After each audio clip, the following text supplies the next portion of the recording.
Hey, welcome to Bible and Pop Culture's podcast. We are here.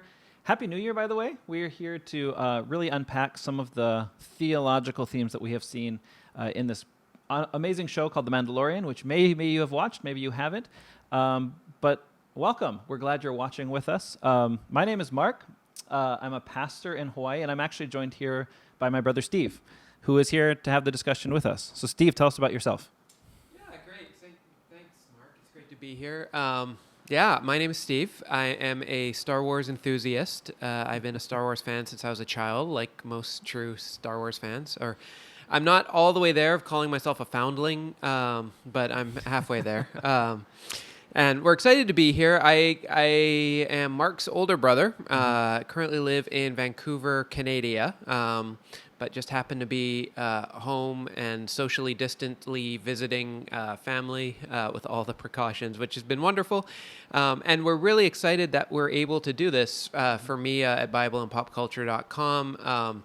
It's just such a wonderful site with wonderful features. I love their mission to bridge the divide between faith and culture by dialoguing with all sides for open, transparent, and authentic discussions about issues of our time. And I think some of these have appeared in The Mandalorian. I started watching this show just because I liked it. It's a wonderful show. But it's fascinating how some of these themes have developed just in the storytelling of it. So, excited to be part of this conversation. Yeah, no, I totally agree. I think, so for Steve and I, our history is we grew up here in Hawaii, and we, as he said, we were major Star Wars fans. I think why our generation especially loves Star Wars is because we came out, or we were in high school, college, probably when the prequels came out. And so this was like the first revamping Star Wars from the 70s. And so I remember like standing in line early mornings trying to get into like The Phantom Menace and the first three prequels. And we got all dressed up, and it kind of revamped Star Wars in us. We got into the CCG card games. I think Steve and his nerdy friends got us into it. And so we did all that. We even had remember Duels, the board game? Yeah. It's a rare board game. Like people can't, it's like hundreds of dollars on eBay right now. Yeah, but you can't find it. We were like, and there's no way we would ever sell it. No, exactly. One of our brothers actually tried to put it on eBay, and we had to excommunicate him. So it's if you know the Star Wars Duels board game, if you've played that, then you know what's up. Like you're one of the real Star Wars fans. So yeah, we've grown up on this. We're nerdy into the Star Wars world. I think Steve's one of the biggest contributors to Wikipedia. We're just excited to be a part of this conversation. Yeah, and one thing we should say from the get-go is that if you have not watched Season 2 of The Mandalorian, we're not even going to try. At this point, the season's over. So spoiler alert of all spoiler alerts, please turn this off if you haven't finished Season 2. Please do. We know that it's infuriating when you find out things ahead of time. That's right. Yeah. No, that's exactly right. Yeah, so we're going to jump into just talking about this show and what are we...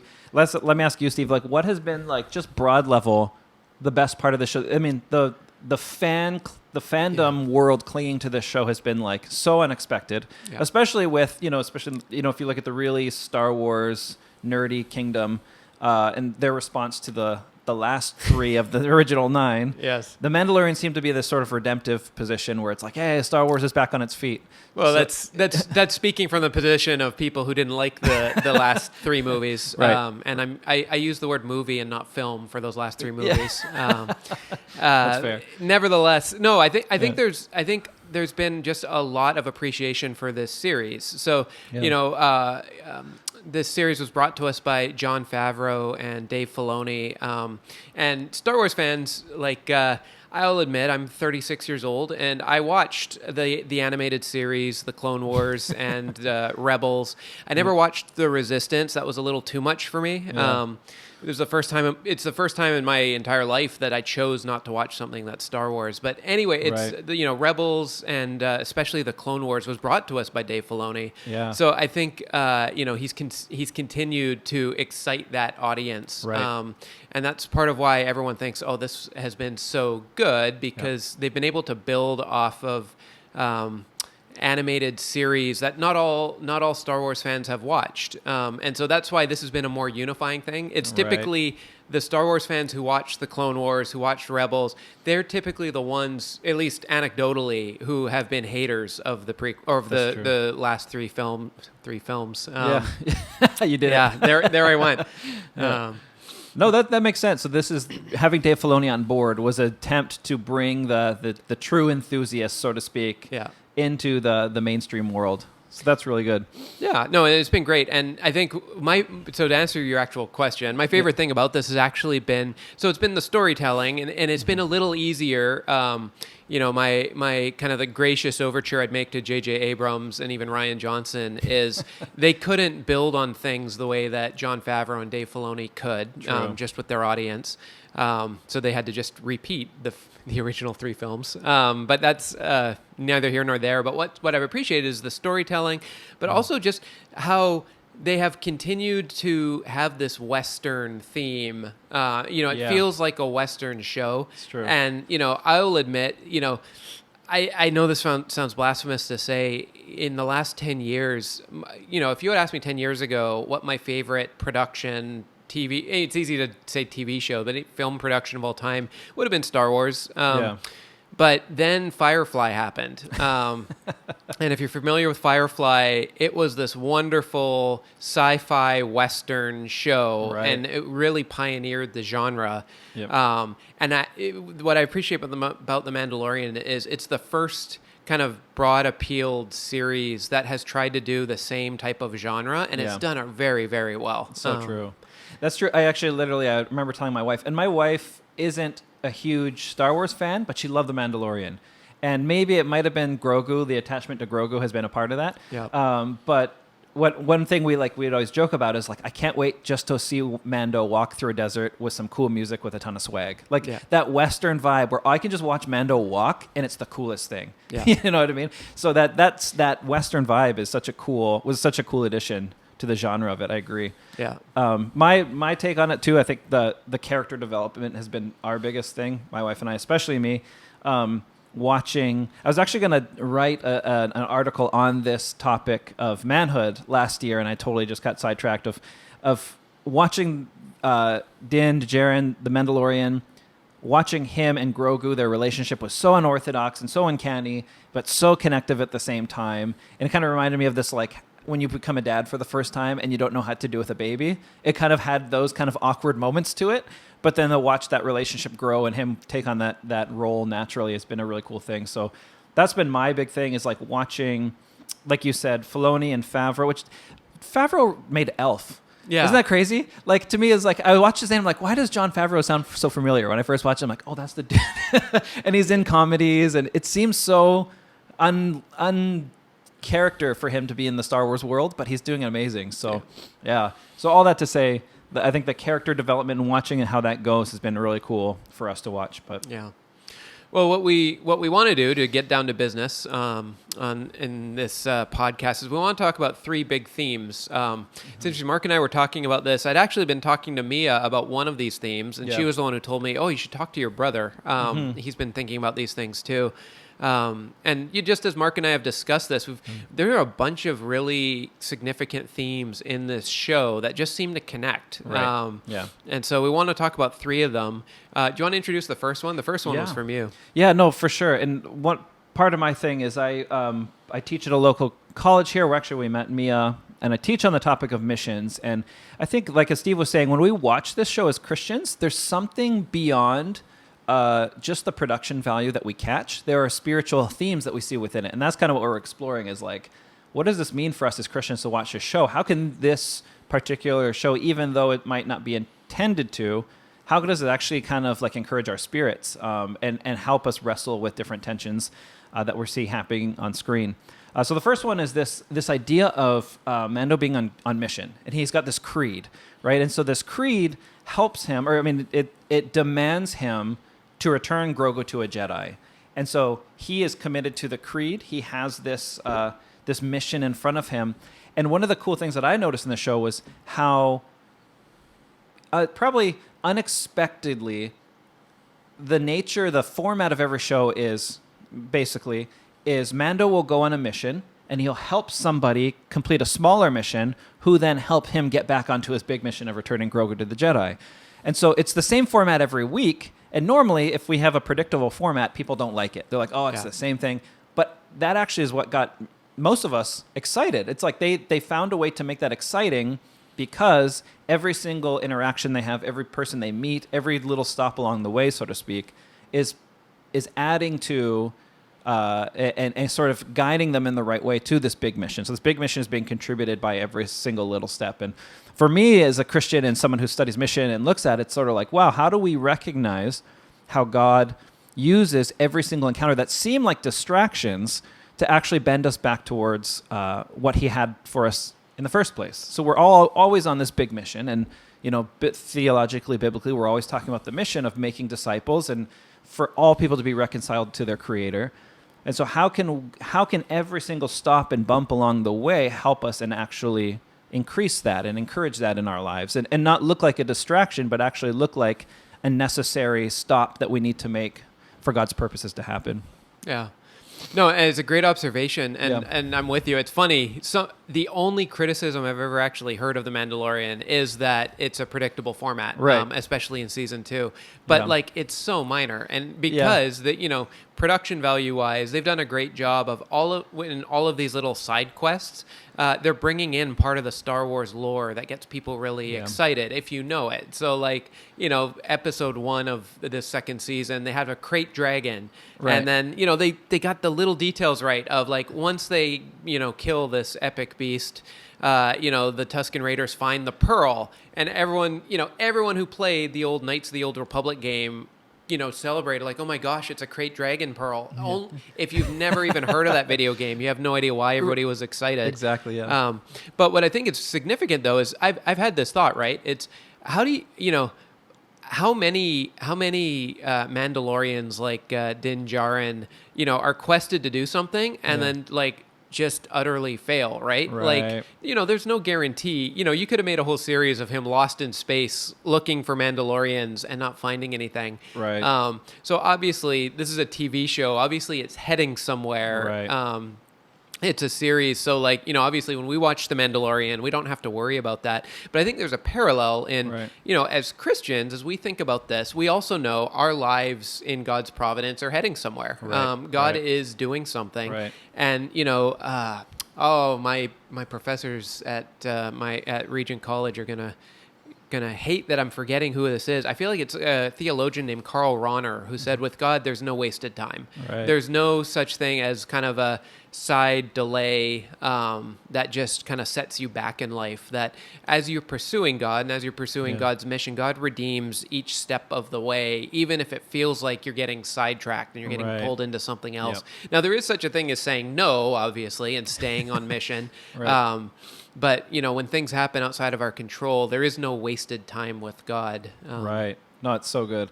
And that's probably one of the frustrations of watching this show. It's like, he crash landed on another planet and needs help, and the ship needs to be fixed up and all this kind of stuff. And it's initially frustrating, but then you realize, oh man, he needed that encounter to get what he needed to go on to the next level of the mission kind of thing. So exactly, I love that there's no wasted time with God, that every sidetrack has a purpose or has the ability to be redeemed for God's purpose, which is awesome. So, yeah. And the other part that drives this is his creed. And you mentioned that in the introduction. And this is, again, the genius of The Mandalorian. We don't know what his creed is. Yeah. We just know every time anyone invokes the creed, it's always, this is the way. This is the way. That's how. This is what keeps us on mission of right. Like, you're telling me I have to return this child to the Jedi who are the ancestral enemies of the Mandalorians? And if you're just watching that show, you only get that one line. If you've watched past shows, Mandalorians have this terrible history with the Jedi. They really are enemies. Right. Exactly. And you're telling me I'm quested to take this child to our ancestral enemies? Like, yes, this is the way. Yeah, exactly. And that keeps him on mission. Right. And and literally the first biblical parallel that comes to mind is, how did the first Jews think when they're told to take, or the first Christians think when they're told to take the good news of the kingdom to the Gentiles? It's like, wait, these are my enemies. These are people who don't, you could even trace that to Jonah and the Ninevites, right? They don't deserve my creed. They don't deserve my allegiance to God. Shouldn't have to go there. Yeah. But at the same time, his creed demands that. So there's something for, and this actually kind of tie into the next big theme that we've seen is, what does it mean to be a Mandalorian, right? Yeah. And this is the big question that keeps popping up over and over throughout. Yeah. No, this was a huge question, and it's funny. This podcast originated with Mia, a conversation I had with Mia just a couple episodes into season 2, where I was like, I might be reading into this, but I see this theme emerging, and I feel a bit validated. I'm going to brag. I feel a bit validated because by the end of season 2, this clearly was a theme that was emerging. Right. I wasn't just reading into this, but this was a big thing, right? So what's fascinating to me, and excuse the monologue for a second, again, not to beat a dead horse, my wife who watched this with me, our parents who watch this show, who have no exposure to Star Wars, you're seeing the world through the eyes of Din Djarin, right? So, in season 1, Favreau and Filoni did a wonderful job of just kind of inviting us into their world and showing us his collective or his tribe, who think they are the true Mandalorians. And it's funny, if you talk to, I talked to Dad about this at the end of the series, and he's convinced, no, these are the true Mandalorians. The funny thing is, they're not. Well, we don't know that yet. Well, we will see. Well, what's funny though is that we see the eyes through Din Djarin. We see that he was rescued by this tribe as a child. He was raised by them. He was raised in the ancestral ways. We don't see anything about them. We know they're an honor-driven culture. We know they value their Beskar armor more than anything. It has to be earned. It has to be earned in combat. Once you put on your helmet, you're not allowed to take it off. Otherwise, you can't put it back on, is the famous thing he kept telling his friends and enemies. He has to earn a little signet by his, heroic accomplishments. Classic militaristic society. But what's fascinating is if you have watched, what's fascinating is season 2, you see him start to interact with other people who are different than him. So, in the first episode, and again, here's the spoilers. The first episode, he sees a guy who's wearing Boba Fett's armor. And he thinks he's a Mandalorian until he takes off the helmet, and then all of a sudden, the mission kicks in. It doesn't matter what he's doing. Wait, this isn't a real Mandalorian, and he should not possess this Beskar armor. You need to give me that armor back. You got to give me that armor. I don't care what else we're doing. My mission is now to take this armor from you, because that's what my honor demands. You see this again a couple episodes later. He meets Bo-Katan, Kryz, and the Night Owls, who have a history on the planet of Mandalore. And they also take off their helmets, and he immediately is like, "You're not a true Mandalorian." And they don't tell him, "Yes, we are," but they do tell him, like, "Hey, you should know your place. You're actually part of this cult," and they call it an extremist cult called the Children of the Watch, who are trying to bring back the ancestral ways, which is interesting because in the animated series Clone Wars, Bo-Katan was part of that. It was part of a similar group. It was called Death Watch. It was the group that they showed rescue him. So again, if you were a Star Wars fan, when they did the flashback in season 1 of Din Djarin being rescued, you recognize the marks on those Mandalorian soldiers were the Death Watch, and it was similar. And she has come out of it. But even in the animated series, even the Death Watch took off their helmets. Everybody took off their helmets. And so this is an awakening for Mando to realize, wait a minute, this isn't normal. I'm actually on the outskirts here. Well, he might still think he's normal, but there are other Mandalorians. And, when he challenged them of, "You're not a real Mandalorian," she's like, "This armor has been in my family for, 300 years?" She could have said so much more. "My sister ruled Mandalore," is what she could have said. Granted, she didn't like her sister's rule. Her sister was a pacifist. And, she was part of the opposition group that was trying to overthrow these new Mandalorians and take them back to their glory days as warriors. But... it's funny. It's funny from a perspective of somebody who has watched everything up to this point. It's hilarious to see Din Djarin tell Bo-Katan she's not a true Mandalorian. It's like, I'm sorry, buddy. It's like, do you even know who I am? Exactly. But she doesn't play that card. Regardless, it's fascinating because this mission, this theme continues. In fact, you were pointing out just in the last episode, it came up again. Even with Boba Fett, like we're kind of these kinds of questions of who is a true Mandalorian? What does it take? What does the creed actually look like, and how are we supposed to obey it? And again, we can see Christian parallels in that right away. Yeah. But for most of us as Christians, like you said, different people watched that, had different takes. So people who watched Mando because he's the main character sympathized, and they saw people that Bo-Katan and the others who take off their helmet. They're like, oh, look at those people are. They're like Christians who are dipping into the secular world. They're losing their true orthodoxy. They're trying to tempt him to be someone that he's not. He's actually a true faithful Mandalorian. Yeah. So there's some people who see it that way, that they are sort of the antagonist to his true faith. Yeah. And then there's other people who see it that no, he's stuck in fundamentalism, and these are people showing him the way out. Yeah. And so this is a huge Christian theme, and there's different camps going on. And as you said, there's this interjection of Boba Fett in this last season, where Boba Fett comes in, and he takes back his armor because it is his armor, and still's the same thing. Like Mando's still kind of like, wait, how did you get this armor? Where are you? How do I know you're a real Mandalorian? Which is crazy because for Star Wars fans, as soon as we saw Boba Fett, everyone gets excited. Yeah. And when Boba Fett comes in, that the tension that they have is so real. Like we're expecting, oh yes, this is going to be like the best Mandalorian team ever. Boba Fett, Din, Djarin, it's going to be awesome. But what's crazy is there's the tension, and so you have this tension with Mando and Boba Fett. Then Boba Fett meets Bo-Katan and her crew, and then there's more tension there, and they ask him. The conversation there is sort of, you're a clone. You're not really a Mandalorian, and your armor, and they kind of ask him, like, where'd you get that armor or whatever? And he says, it was from my father. So his Mandalorian identity is largely through Jango, like through his father. So, and then they kind of, we're talking earlier, like the condescension they gave him as a bounty hunter, right? Yeah. It's sort of like, and this is all for most people watching, they don't know the history of Mandalore, but we know that they're a warrior people, that they are known, like every time they go like, oh, he's a Mandalorian, like don't mess with him. Like you don't mess with the Mandalorian because they can battle, they got Beskar.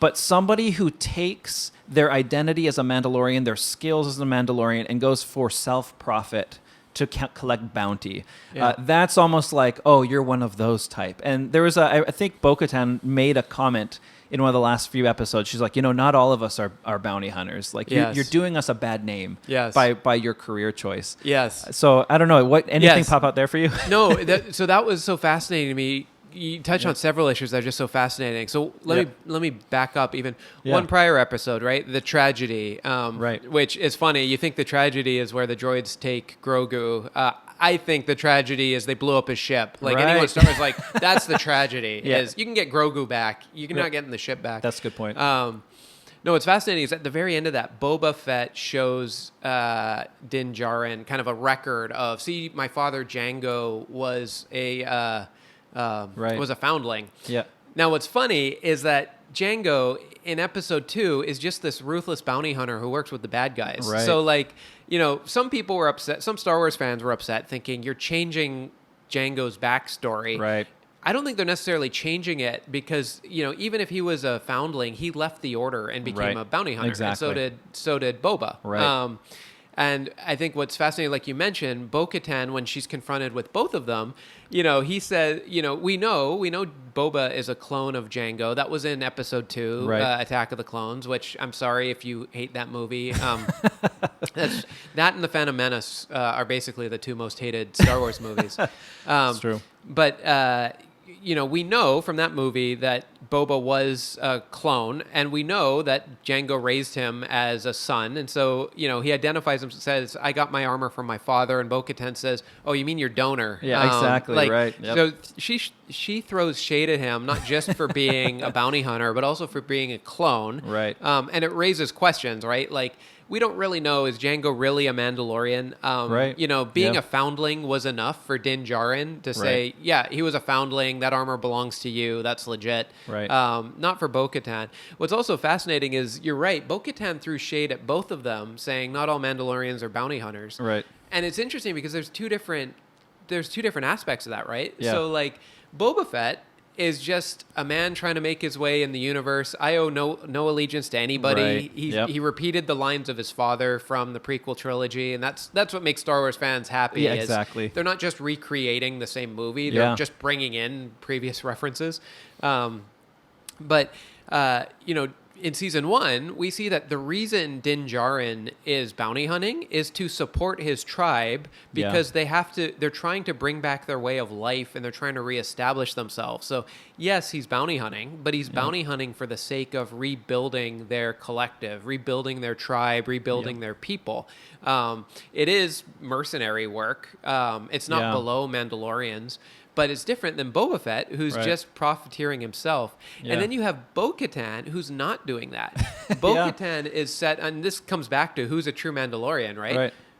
Bo-Katan thinks true Mandalorians need to reestablish Mandalore, their planet. Right. And we don't know what happened. We know there was this great purge. It's all in the Star Wars lore. It always had been. Yep. It's where the Clone Wars ended just a year ago is...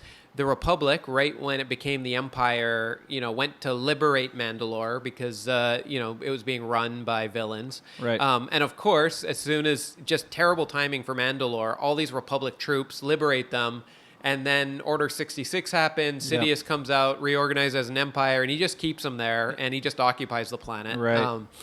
And that's what Bo-Katan is trying to liberate her people. And we don't know what happened during this great purge. Boba Fett said, you turn this planet to glass. Even Din Djarin, and it was already it's funny, sorry to get all nerdy again. It was already a desert from these endless civil wars. Right. They had these endless civil wars that destroyed the planet anyway. And then apparently the Empire destroyed it even more. Yeah. But for Bo-Katan, her big thing is she doesn't resort to bounty hunting. She does resort to, a military insurgency against the Empire. She steals, she plunders, she pirates, but against the Empire. So she keeps it militarily. She keeps it, a traditional insurgency. Right. Exactly. And for her, what defines a true Mandalorian, even at the end when in that episode, she said, once we rescue the child, once you get it to a Jedi, you should join us. Right. Because she recognizes Din Djarin has the honor of a Mandalorian. I'm sure she would accept the help from other people. She'd accept Boba Fett's help, but she didn't invite him to join. Right, exactly. For her, reestablishing Mandalore is what Mandalorians do. Exactly. And we have this, that's a really good thought, and I think we're going to have this big question for the next season, now that Grogu has gone with the Jedi. Again, spoiler alert. Yeah. So the Jedi have received Grogu. Now we have this conflict of what's next for Din? What's next for Mando? Like, is he going to go after Grogu? Is there going to be a reconnection there? Or was Grogu sort of this, again, one of these side stories for a bigger path for him? And his bigger path would be to go and liberate Mandalore. Is that going to be part of the next things? What are your thoughts on that? Oh, no, I'm excited to see what happens because it's that question, right? So I love the way they ended season 2. I love the way, I was one of those giddy Star Wars nerds who was so excited. Right. I watched it. I happened to watch it with my dad because we're back in Hawaii when it came.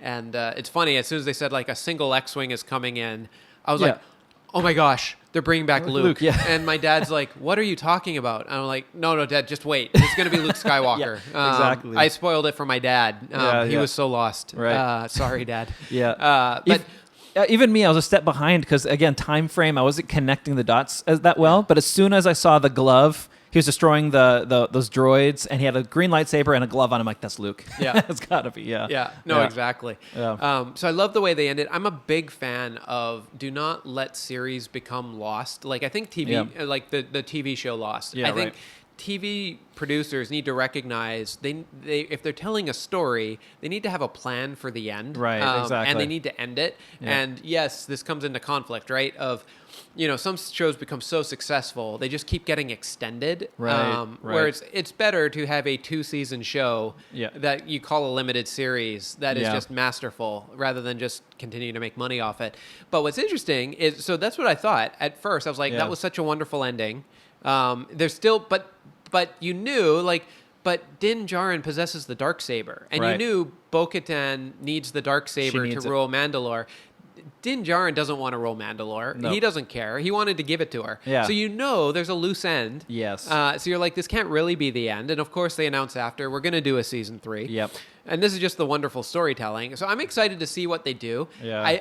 I think it's going to be, from a production standpoint, it's going to be really hard to follow season 2, right? Like this other than the second episode, Yep. everybody was just so excited. And the second exactly. episode was good, I should say. Yeah. It's just more like every episode was great. Right. And everybody was so excited at the end of each week. Sure. But what's fascinating is, coming back to what you had pointed out, I think Christians kind of, we walk through this all the time, and you and I did too, right? So especially Protestants, you grow up in your little church, and I don't mean that pejoratively. We were part of a little church. Yep. And then you start to meet other Christians who think differently, act differently, and it's not always like a big deal, right? Right. So we grew up in a Plymouth Brethren church, which I don't know if it exists in the United States anymore. And then we went to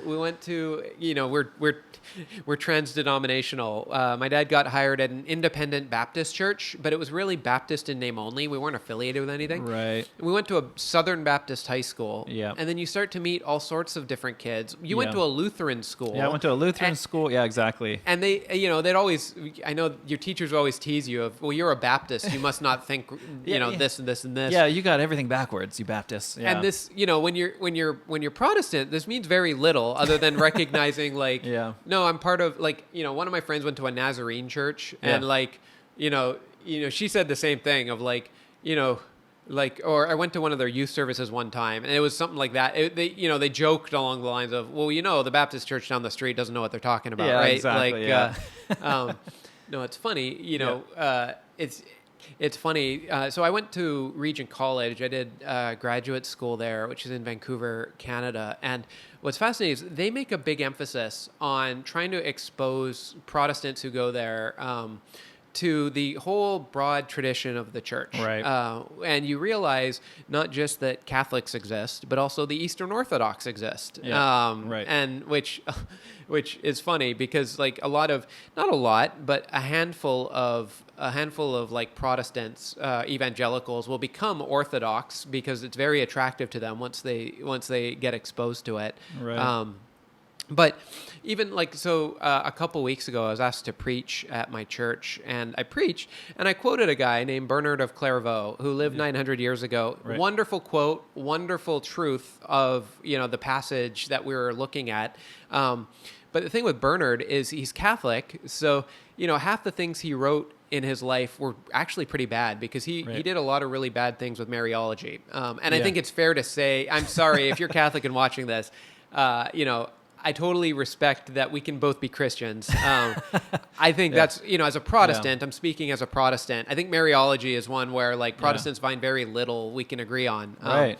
But Bernard, in my mind, if you, it's not fair. I always pick this single kind of antagonist who I know. I know Christians who would say, because Bernard was that guy, right? You shouldn't be quoting him in church, no matter what, because he was wrong on so much. You're right. And I just happen to take the other perspective, right? Of he might be the Boba Fett to my Bo-Katan, right? But there's going to be things where we do agree, and there's going to be things where he provided a great insight into John 14. Yeah.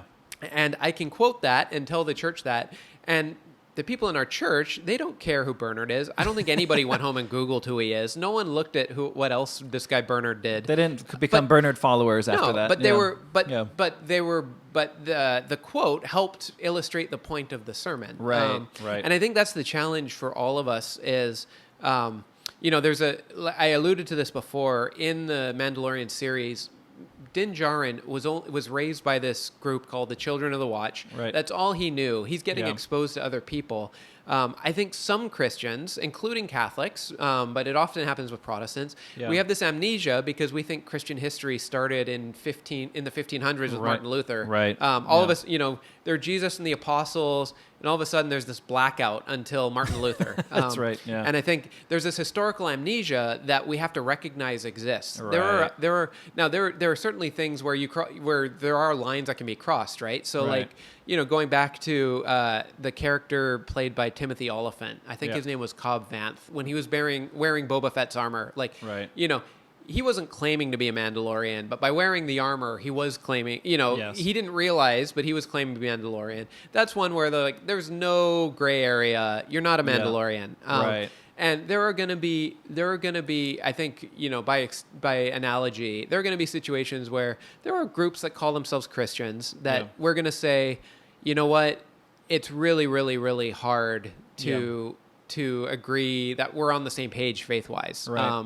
The easy ones, right? The Jehovah's Witnesses. Right. You don't accept the Nicene Creed, like you have no business saying you're Christians. Right, exactly. I will just pick the easy example. We're not going to go further, but I think the challenge is there are serious issues that do exist. There also are agree to disagree issues, and that's what's interesting. The Mandalorian is trying to see how is he going to respond, right? So some Christians. Sorry, I'm just going off on this. This really excites me. Yeah. By analogy, right? Some Christians that we know, raised in a church that takes discipleship seriously and tries to instill that in them. Right. They call this church legalistic, and they call this all sorts of pejorative names. Right. Doesn't mean churches don't make mistakes, but you have churches that are trying to pass on the faith. Right. These kids go to college and they see like, oh, I can be a Christian like that person. Right. I can be a Christian who doesn't have to hold this belief that I don't like, not a belief that I don't agree with, a belief I don't like. Right. So what's fascinating to me is you don't see, and so you see Christians, and I know several of them, as soon as they have an excuse, this guy can be a Christian and not believe this. Yeah. I want to be that Christian. Exactly. And you don't see that with Din Djarin, right? And it's the Bo-Katan one that really struck me. This is where it struck me, and this is what made me call Mia to talk about this topic. It's Bo-Katan is more of a Mandalorian than Din Djarin is. Right. But she took off her helmet. Yeah. And Din Djarin, whether or not he realized it, he didn't say, oh, it's okay for me to take off my helmet. I'm going to take off my helmet. Yeah. He didn't. He still did it. He stuck to his creed. Yeah. He stuck to, this is my way of being Mandalorian. Of course, at the end, I was so disappointed by this because I thought this was going to be a wonderful theme. Right. But you knew as soon as one episode or two episodes later when, they had that conversation in the armored car about so what's the rule? Because you put on a different helmet. Is the rule that you can't take off your helmet or you can't take off a helmet? Yeah, exactly. You knew okay, he's going to take off his helmet, and he did. He took it off for the sake of his mission. He took it off at first, and then he took it off to say goodbye to Grogu, which was different. He took it off once because he had to for the sake of the mission, but then he took it off again in the emotional climax of saying goodbye, which no one faults him for. I don't think there is one viewer that was like, you should not have taken off your helmet. And that's actually one of the liberating things about watching it, right? Is like, yes, he took it off. We're actually cheering for him to sort of break the mold a little bit. And back to Mission 2, right? It's like this theme of, for the sake of relationship with Grogu, I'm going to break the creed. Yeah. Like, that's what love looks like. Yes. And for many traditional Christians, it's like, no, the creed is the most important. And we see that in all sorts of forms. And I love what you're saying is like, we can, even on a personal level, there's the big church level about how we interact with people with different worldviews, and we call ourselves Christians. But then even on a personal level, how we all manage, you get the Bo-Katans who are very much like mission over creed, right? Like the mission is let's take Mandalore. If we need to break the creed to do that, let's do that, right? And then you get the creed over mission guys, the guys who are like, no, we can't break the rules of the law of God. It's more of the legalist, what we would accuse of being legalistic.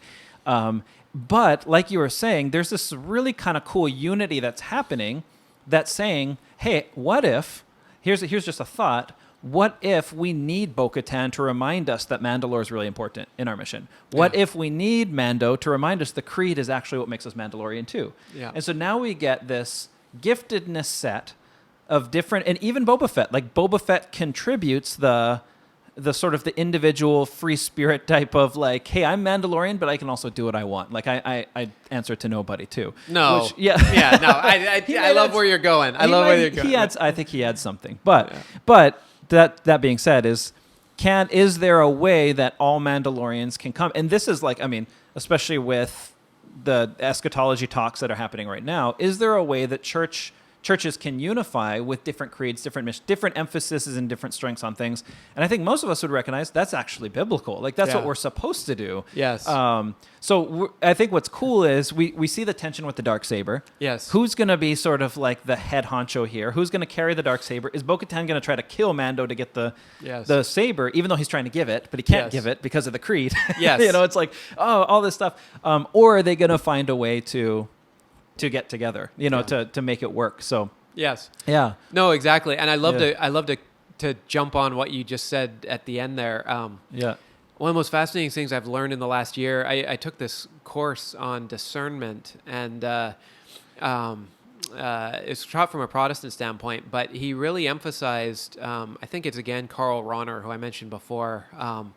He had this thing of, so something we can learn from Catholics. Out of Vatican II, they had this big emphasis on recovering the institutional charism. Charism being a Greek word. Charis is the word we usually translate grace. But it's not just grace, it's also the gift. So spiritual gifts are charismata. It comes from the same word. It's basically the grace God has given you. It's not all. It doesn't always refer to the undeserved favor and salvation. It can sometimes refer to just gifts God has given you, tasks God has given you, missions God has given you.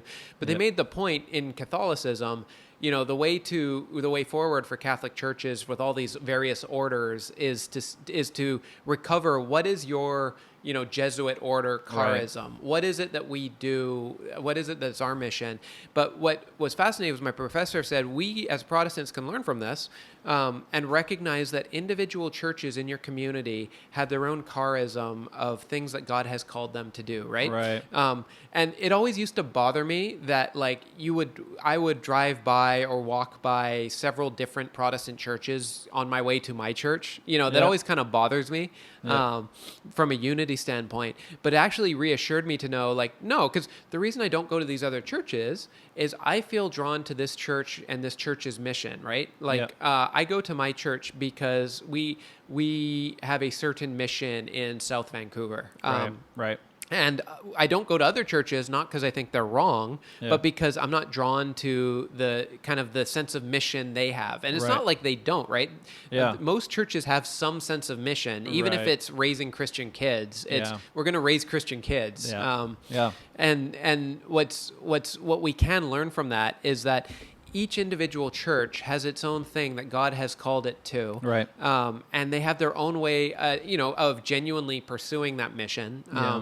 And, you know, it's for the benefit of the kingdom and the benefit of the community that there are different churches doing different things in your community, in your culture. You don't always have to partner. I think partnerships are great, but it's great. And I think you're right on. You're seeing that in The Mandalorian of, you know, sometimes you need a Boba Fett, sometimes you need a Bo-Katan, sometimes you need a Din Djarin. And sometimes, well, we'll see. We'll see what happens. And that's the body of Christ, right? And like we're supposed to sharpen each other. And so that's what I see too relationally happening, is we see Bo-Katan was really, he did take off his helmet first season before he met Bo-Katan, but for a different reason. But he's growing more comfortable being around Mandalorians who are taking off their helmet. And he's like, you know, so she might be sharpening in him to be like, hey, it's okay to take it off. You're not going to die if you take off your helmet. And at the same time, his dedication to the creed is what's so inspiring. Like they meet him and like, you're doing what with this little green guy? And everybody jumps on board. They're like, I actually love that you're passionate about this creed. You know what I mean? It's like, we've slipped out of that. We don't, that's not really our world, but there's something honorable about that too. So, and so just moving on to the last point that here is to me, the big question is, what is going on with Mando? What's going on with Din Djarin? Like, what's happening to him in this spiritual transformation that he's going through? And so we recognize that there aren't just events happening leading to something. I mean, there it is leading to something in the story, but there's something internally happening with him too. And so I want to show this chart because one of our family favorite theologians is a guy named Scott McKnight. We've both had classes with him and had dinner with him, and he's just a terrific thinker, and especially when it comes to church and eschatology. And we'll flash this graphic on the screen, but he wrote this thing. Scott wrote a book on conversion theory, or it's a sociological book. It was more of like, and this isn't specifically for Protestant Christians. This was a general thing that he did research, helped do research on what makes people move from one faith to another. So the spiritual journey that we all have, whether we're Catholic turning Protestant. Actually, there's a movement of Protestants turning Catholic. If it's people in the Christian faith leaving the Christian faith and vice versa, they try to find different elements of why these things are happening. And so you kind of see in that graphic, we all start at a certain context, and this is what we're talking about with Boba Fett Bo-Katan, and Mando is they all have their own worldview, their own context they come from. And these are all, they all kind of go, you see that arrow at the top, they all go to church, or this is Scott's wording, but it's basically they all end up somewhere else. They move from A to B. What happens in the middle of that?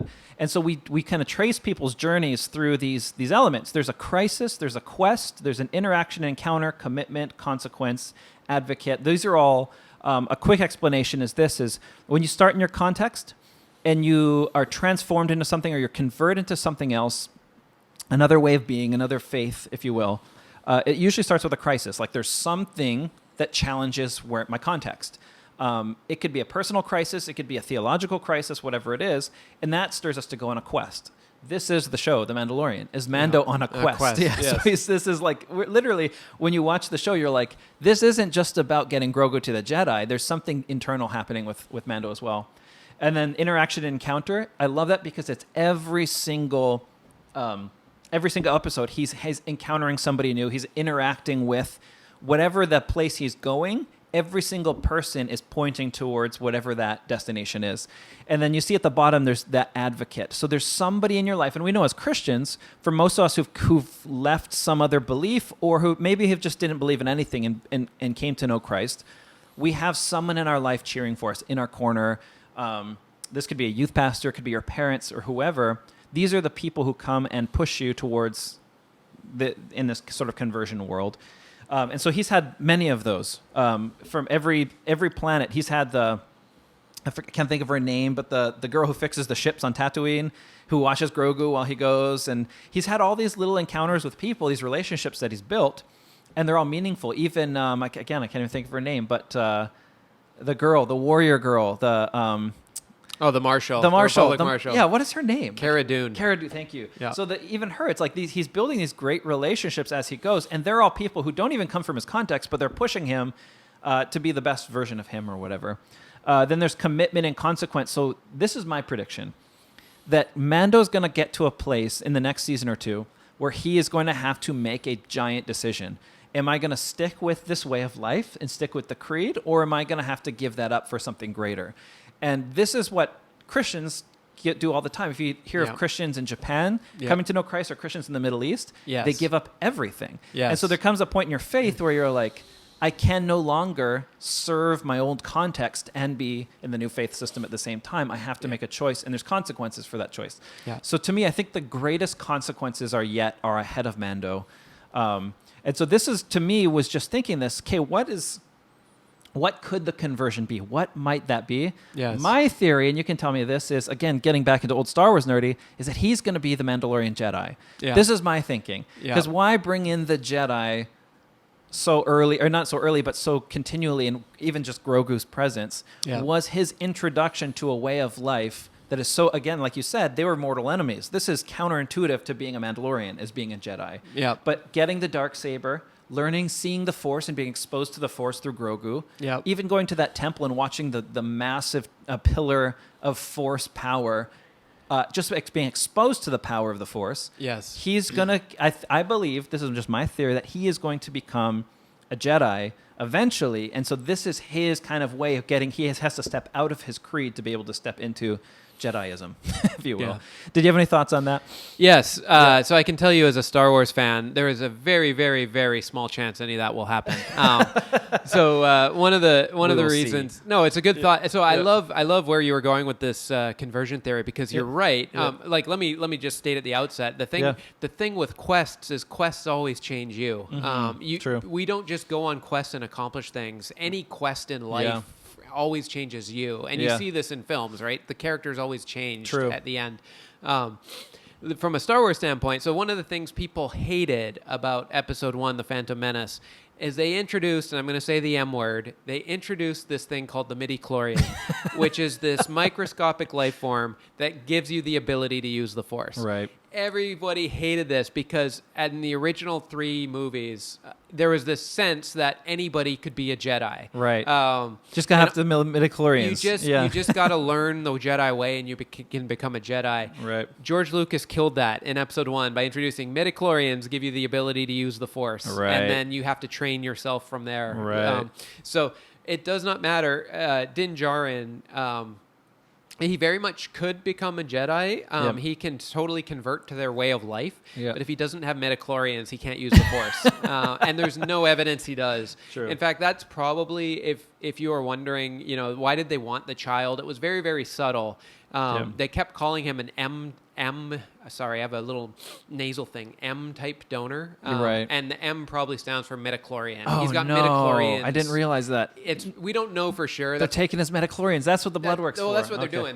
doing. They're taking his Force-sensitive blood. We Right. know that for sure. They're Right. taking his Force-sensitive blood and doing experiments in it. And you saw that in one of the episodes. Well, could he not be the receiver of Grogu's blood donation? Well, Could that be part of the story? if they clone him again, or if they clone him True. and give him Force-sensitive blood. Yeah. I mean, I'm not going to say it's impossible, right? It's Right. Star Wars. They can do whatever they want. Right. I think it's very, very unlikely. And but I think you're right that he's going somewhere. I also think plot line wise, the fact that he gave Grogu back to the Jedi could be done. Sure. And it could just be all Mandalore from here. From here on out. The thing that's interesting about the Mandalorians with the Dark Saber is you saw this in the Clone Wars and in Rebels. Mandalorians can wield this without being Force users. Mandalorians, they use their jetpack to elevate. They're just warriors. They use blasters and the lightsaber. Yep. That Dark Saber has a whole backstory. Yeah. It's thousands and thousands of years old. There Right. was a Mandalorian who became a Jedi, Yep. who was Force sensitive, built the Dark Saber, and then eventually it ended up in the Jedi Temple. And it was just under lock and keep because it was so unique. And then Right. there was a galactic war between the Mandalorians and the Jedi because they are mortal enemies, and the Mandalorians stole it back, and it's been Right. in Mandalorian possession ever since. The Jedi don't really want it. Right. It's just become part of the culture that the ruler of Mandalore, which Wields a saber. wields Yeah. a saber. Yeah. And so, is it possible Din Djarin becomes a Jedi? It's possible. It's from a Star Wars standpoint, it's not going to happen. I'm sorry to tell you, It's gonna happen. It's not. You Gonna, guys can mark my words. It will happen because you can't take the Jedi. I don't think they're gonna remove the Jedi out of the story. I don't think it's gonna happen. It's fair. You'll lose fans. It's fair. Yeah. I mean, like I said, after season 2, they're going to lose fans no matter what they do next year, just because Yeah. it cannot be as good as this year. No, I know. It's gonna be tough. So it's going to be trying. But I think you're right though that I thought he was.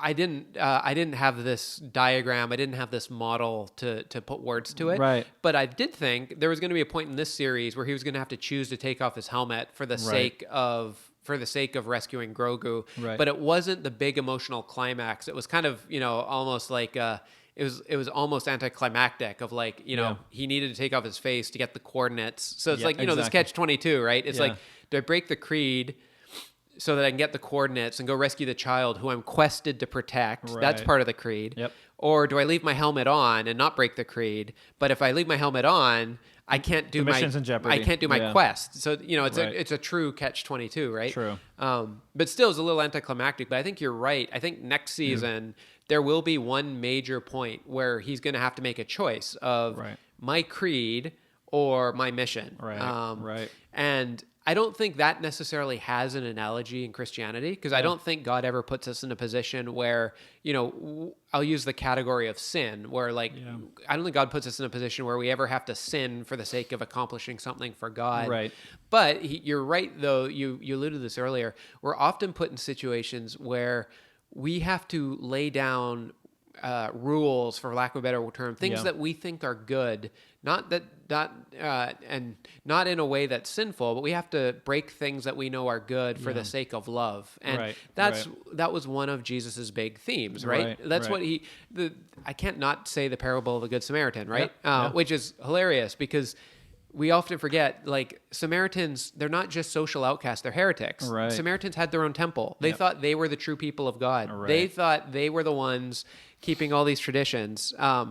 So it's like, sorry if this offends anybody, but it would be like telling the parable of the Good Mormon. Like most Protestants would say, Yeah. they're heretics. So Right. it's not just a social outcast. There's a religious element to this too. True. Yeah. But- and racial as well. And it is racial. Sorry, Yeah. I take it for granted that Christians really do recognize the racial component. They don't, and it's both. You can't separate the two. Right. Exactly. Yeah. Especially in the ancient world, it was really hard. Like you mentioned earlier, it's really hard to separate religion from ethnicity. Right. Which was why it was such a problem for all these pagans to become Christians. Exactly. Right. Yeah. Regardless, a sidetrack here, but the thing in that the thing in that story is. I hope I'm not getting this wrong offhand, but I'm 90% sure what the priest and the Levite did technically kept the rules. Right. Like, I'm pretty sure they weren't doing things above and beyond. Yeah. A lot of it, they kept the rules Right. and didn't love. Right. And they pick cleanliness over love, right? yeah, You can't touch someone who's bleeding and which that was kind of thing. which was really important. Right, It's not like these things aren't important, Yeah. right? But Jesus often told people, like, you're missing the point, right? So Right. like his famous quip in Mark where he said the Sabbath wasn't created for or humans weren't created for the Sabbath. The Sabbath was created for humans. That's right. Like, look, there are going to be times where, like, you break these Sabbath rules for the sake of the human in Right. the midst of this, right? Right. Like, that was the point of it. And the funny thing, too, is these Sabbath rules, they were never given by God. They were interpretations of God's rule, do not work on the Sabbath. The Right. problem, and don't get me wrong, I don't blame the people who came up with these rules. The hard part is, like, well, how do you know what work is? Right. Like, that's why they came up with all these rules. Right. But Jesus had to keep coming back to, and he was very strong. It wasn't like a nice rebuttal. Jesus was really, really adamant about this, right? Right. You do not do things that cause you to harm people because that's your interpretation of honoring God. So Right. God's command is don't work on the Sabbath. Right. But if people are starving, or if you're the analogy Jesus used, if your animal falls into a ditch, yes, pull the animal out of the ditch. Yeah, Don't exactly. say that's work. Yeah, right. Like, And even when he healed the man's hand in the temple, right? Yeah. He's like, he'd made a show out of it. He got everybody together. He's like, hey, look, I'm about to heal this guy. And everyone's like, how dare you heal on the Sabbath? He's like, what shows more love? Yes. That healing or allow him to be disfigured on the Sabbath? You know what I mean? It's like, this is, right. Exactly. Love over tradition, yeah. And it's hilarious. I'm pretty sure it's the Gospel of John who but one of the Gospels recounts the Pharisees literally said, why couldn't you wait till tomorrow to heal him? Right, yeah. Like, why couldn't you do both? Why? Right. And, on the one hand, it's a fair question. On the other hand, like, how ridiculous is that question? Like, why wait till tomorrow to heal a man like that? That's good.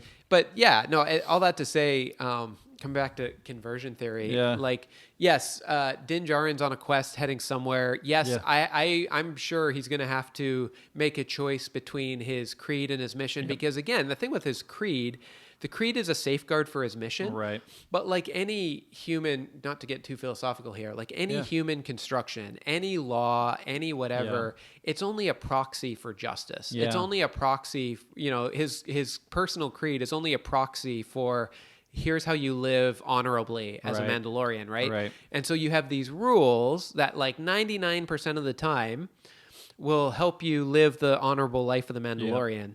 But there's going to be a 1% of the time, like we've already seen, right. where it's like, do you keep the rules and break your quest? Yeah. Or do you break the rules in order to keep the quest? Exactly. And that's when Yeah. you recognize, like, creeds, even for Christians. Now, this is not, again, I can't emphasize this strongly enough. This is not the same as sinning. This is Right. these are about the rules you put in place, the practices, the rhythms of your life you do to live the honorable Christian, noble life. Right. Like, these things exist, but they're always going to be approximate. Yeah. Like, there's no rule that is going to cover 100% of all of life. That's right. And that's why Jesus summarized the law. He summarized the law. And again, Jesus and Paul both said the law was a good thing. I think Protestants also need to remember this, including myself. But Jesus summarized the law by saying, love the Lord your God with all your heart, soul, mind, strength. Love your neighbor as yourself. Yeah. We love that. But what does that mean? And it's so easy to construct rules based on that because it's the same thing with work on the Sabbath. Right. What does loving God mean? Oh, it Right. means you worship him every week on Sunday. It Right. means you do this. It means you do this. It means you do Right. this. Yeah. And there might be times where, like, yes, I might have to forego something that's good for the sake of loving somebody. Right. Yeah. And that's the that's the challenge. That's just the tension that's part of life that we all have to live in. And that's extremely profound just in its application too, because we all of us as Christians wrestle with this in some capacity. Yeah. It's like we see people doing certain things. We can talk about sort of celebrity pastors going out to nightclubs and stuff like this, and stuff that breaks our wisdom rules that like, why would a Christian do A, B, and C? Yes. But they're often doing so and having effects of love to do that. And there is, and I think the other side of that is probably a bigger conversation, is there is a slippery slope sometimes. When you walk too far from the creed, sometimes you start slipping into the ways of the world. And that's what most people are scared of Mando's doing. Yes. Mando is like, don't leave the creed too far, right? Yes. Don't leave the rules that are certain in place. And so for us is like, how do we build sort of dogma around what's truly crucial in our faith in terms of sort of our orthopraxy? So the ways that we practice our faith, what are non-negotiables, and what are things that, hey, if I need to bend here, I need to be able to bend if love asks me to do that. And that's a hard line to draw for a lot of us. And Jesus does, like you mentioned, Jesus does a great job at showing us, look, you can still be a good Jew, a good follower, good covenant person, and still break some of these rules. And to be fair, Jesus was creating a new covenant. He's creating a new way of life. So it's not like he's trying to teach them to be good Jews. But I think this is what we're seeing in Mando, that when we watch it as Christians, we're reflecting. All of us as Christians should be watching this and being like, oh my gosh, like, am I able to take off my helmet, proverbially speaking? Like, could I lay down? I heard real quick, I heard a cool story of a pastor sharing. He went into a bar. He felt God just telling him, go sit in this bar. And he doesn't really drink even, but he sat in this bar, and there's a guy kind of melting down by himself in the bar. So he went and sat next to him, and the guy just opened up and shared his whole thing. He says, what are you doing here? He's like, well, I'm a pastor. And he's like, oh, a pastor, whatever kind of thing. And so, anyway, the guy was sharing his story, and for some reason, that pastor in that moment he's like, he shared everything, and the pastor says, man, that's effed up. And he dropped an F-bomb. And for most of us, like, why would a pastor drop an F-bomb in public? The ending of that story is the guy in that bar, they built such a good relationship, and when that guy came to know Christ later, this is how the pastor was sharing it, he came and said, I was just about to throw that guy, basically like, just give no I was about to lose all my honor, respect for that guy, till when he dropped the F-bomb, it was like, oh, he's cool. Like, he's not just one of these Christians who keeps all the rules. He's here with me. He's present. He recognized my situation was messed up, and he said it in a way that was so relatable to him that actually created a relationship and that kind of thing. So sometimes, I'm not saying go out and drop the F-bomb, Christians. No. What I'm saying is sometimes when you're in the moment, love is going to ask you to do something that's not natural for us. But as long as we're out of a place of sin, we're not sinning, but we're able to sort of challenge, and the word people use these days is deconstruct. If we can healthily deconstruct some of the rules that we find ourselves bound to, I think it frees us up to love in a lot of ways. And I think that's what Mando is going through too. But no, exactly. I love that. But I love that we live in this tension, right? So on the one hand, you want to see him take off the helmet, but on the other hand, you don't want him to. Right, exactly. But and it's so funny how all of us project on this. So I won't name, but like one of my friends who is a kind of a, if you're not for us, you're against us type of Christian. Yeah, like, right. he's convinced that he's a Bo-Katan. Yeah. Well, no. He's more of a more of a Din Djarin, but a little more extreme. Oh, I see. Okay. He's more of the type of, Mandalorian. Oh man, if the Mandalorian takes off his helmet, like he is going to, go on the slippery slope and become what were the new Mandalorians who were pacifists who didn't even wear armor. Right, like, exactly. You have to keep the faith. You have to, do this. Yeah. And so we live in this tension of, on the one hand, creeds are very, very helpful. Right. The rhythms of our lives, the practices of our lives that safeguard our faith. And that's a big theme in New Testament exhortations is safeguard the things you do that keep you Christian. Yeah. John, the writer of John's letters, very big on this. Like, you cannot mix, what fellowship does darkness have with light? He's just very big on, you need to stay in the light. You need to, not do this, stay of the world. You cannot be, too far in the world. You need to hold on to your faith. Right. And it's like we live in this tension of both. And again, it's important to be clear on this. We're not talking about when do you break your faith. It's more what are the rhythms of your life that safeguard your faith? Right. When do you have to break those rhythms? Right. And it exposes, you're right. If Mando takes off his helmet and he never puts it back on, he will eventually lose his way of life. Right. If that pastor drops F-bombs every day of his life, he very well could eventually lose his faith. Yeah, right. Yeah, I know it sounds ridiculous to say he loses faith, but he will go down a path that will lead him away from the holiness that God calls us to. Right, exactly.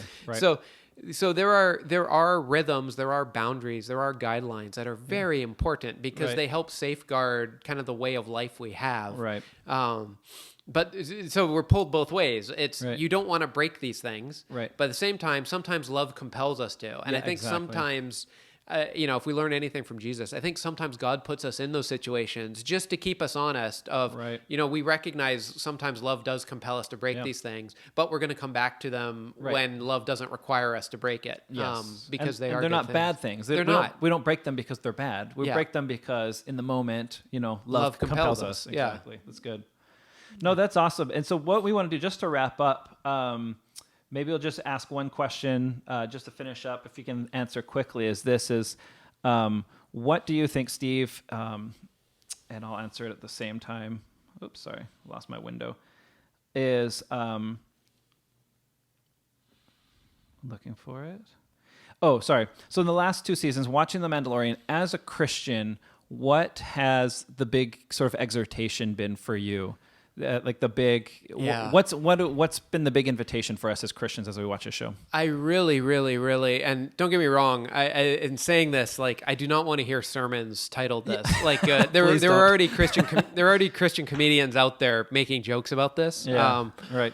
But there is a seriousness to this where I really hope Christians feel compelled with his kind of recitation of this is the way. When I have to do something I don't want to do, this is the way. In fact, I'll embarrass my wife. My wife had a very difficult situation she had to deal with, and I think she wants to share this podcast on Facebook. So that means I can give no details because I don't want her to be very mad at me. Right. She had a very difficult situation. She did not want to deal with it the way that Jesus would deal with it. But she came back to me, and again, my wife's not a Star Wars fan at all. She married me. She married me despite being a Star Wars fan. But she came back to me and said, "You know what? Just the Holy Spirit spoke to me by just recognizing, I know I'm supposed to respond in this way. Yeah. I don't want to. I want to do this. Right. I want to just do things that I want to do. I do not want to do this. But you know what? This is what Jesus calls us to. This is and she said, and she's like, I hate myself for saying it. This is the way. This is the way we're supposed to live as Christians. And it helped compel her to do what she didn't want to do. Yeah. And I do think beyond Jesus is the way, the truth, and the life, or even the early Christians called themselves the way, right. Moving beyond kind of the superficial thing. Yeah. It's funny, we mentioned Scott McKnight earlier. I really think Scott McKnight's first book was called The Jesus Creed. Yep. And his big contention is Christians will live a more God-centered, Christ-centered life if we repeat the creed Jesus taught us, the modified version of the Shema. Right. Each day. So what he calls the Jesus Creed is what Jesus modified the Shema. Hear, O Israel, the Lord your God, the Lord is one.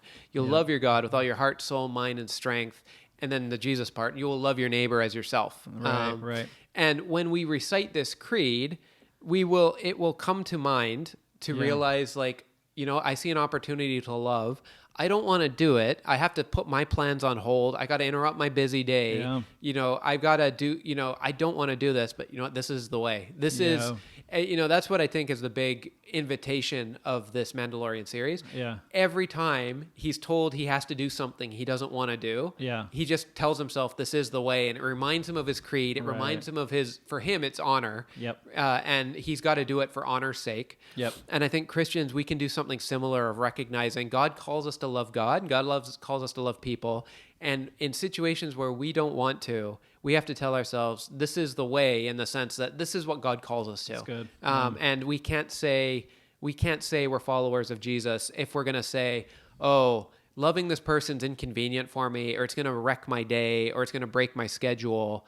No, being followers of Jesus is a commitment to love people, the people that God puts in front of us, not just on our own schedule. Yeah, no, that's excellent. And my quick thoughts were just tied into that, was just sort of the cruciformity, the self-sacrifice that we see in Mando in all of these ways. Is sometimes your sacrifice is to, as you said, is to give up what you want to do for the sake of the creed, and keeping the creed as this is the way, like this is what Jesus has called us to do. But sometimes at the same time, recognizing that breaking those traditions and those rules is also what the invitation to love people looks like, and lay your own life down for others. And so mine is the same way, as keeping, for Christians watching it, keep an eye out. And I think Favreau and Filoni are doing a terrific job at making these tensions real and relatable. Because these tensions, for all people, but especially for us as Christians, we're recognizing, what does love look like here? And I think if we can watch the show with that as our mindset, is what does love actually look like here? What was in this dilemma that Din is in? What would love actually look? What would you do in this position? What would love? What would Jesus do in this situation? I think watching it with that framework, I think allows us to receive a lot more out of it, because they are doing a great job at challenging the norms, the systems, the traditions that we have up that might need breaking for the sake of love, and also that tension of sometimes we need to keep the tradition, keep the creed for the sake of love. So that would be my two thoughts. But we want to just encourage you guys, if you have been watching this, thanks for hanging out and listening in. And we want to know your feedback. So if wherever you're watching this, if it's on Facebook, if it's on YouTube, or whatever platform, comment. What themes have you seen in The Mandalorian? Or any of these, have you been on the same page with any of this? Do you have any theories? But we want to get you guys engaged as well. So make sure you like and comment on this video, and we want to hear your thoughts. How has The Mandalorian been encouraging to you as a Christian, and where do you see this series taking you next? So Steve, any last thoughts before we wrap up? Oh, I've got a huge last thought, but I'll save it for the future, because I was ready to drop another bomb on this podcast, but it's going to be fascinating. It's going to be fascinating to see what Filoni and Favreau do, especially, with what Star Wars has been doing since Disney bought it, of kind of blurring the lines between who really are good guys, bad guys. In the original trilogy, there was a very simplistic, evil empire, good noble resistance or rebels, and they've been blurring the lines. Even with this show, the audience doesn't realize it. They've actually been blurring the lines for who's a terrorist and who's the liberator of Mandalorians. It'd be really interesting to see if that comes up in season 3, but it might not. They might just make it simple and easy on us and on our consciences. Right, I know, right? And that's, again, from a biblical standpoint, it's so cool. It's cool to see a more nuanced version of good and evil, which is what real life we live in. How do you tell what's good and evil? It's not always as black and white as stories make it out to be. So, but Mark said, thank you for being with us. We're excited. Mark and I will try to monitor what's in the comments as well. And feel free, if I said anything that was wrong and you're a Star Wars fan and you're like, I can't believe you're an idiot, please feel free to point that out too. And you're welcome for not bringing up Jar Jar. We were going to talk about him, but Darth Jar Jar. Darth Jar Jar. Yeah, exactly. Maybe Jar Jar will make an appearance in season 3. We'll see. I hope not. Let's hope for it, fans. Yes. Well, thank you again, Bible and Pop Culture. Thank you to Mia. And we also want to say a shout out to Events Live and Kainoa, who helped put this podcast together. So check them out for all of your live event needs. eventslive.com. But we thank you guys so much for tuning in. Have a blessed new year. We're good.